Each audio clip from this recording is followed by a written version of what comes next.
This morning, Italy is a nation on high alert. 50,000 people in the north told to stay at home, creating virtual ghost towns. 5,000 miles from the epicenter in China, Italy has the fifth most cases in the world. The sudden spike leading Italy's prime minister to take what he calls dramatic measures.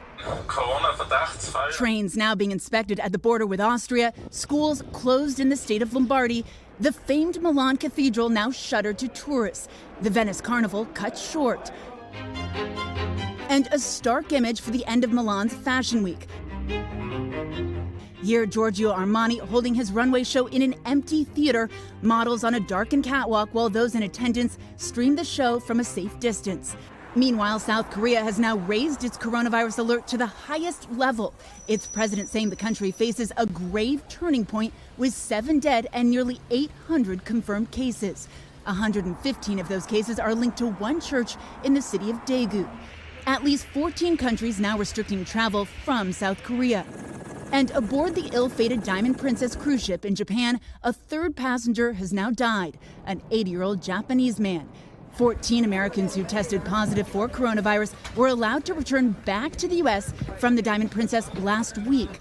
The New York Times reporting President Trump was surprised by the decision and infuriated they were permitted to return. Fears of the virus spreading have sparked a backlash from some states receiving evacuees. The city of Costa Mesa in California filing a temporary restraining order against setting up a quarantine site at a state hospital there. We're a compassionate community, but we are not going to continue to be the place where everybody drops off their crises and expects us to correct it. Molly, back to where you are in Italy with the cases rising there. There's got to be concern about Europe itself and this racing across Europe.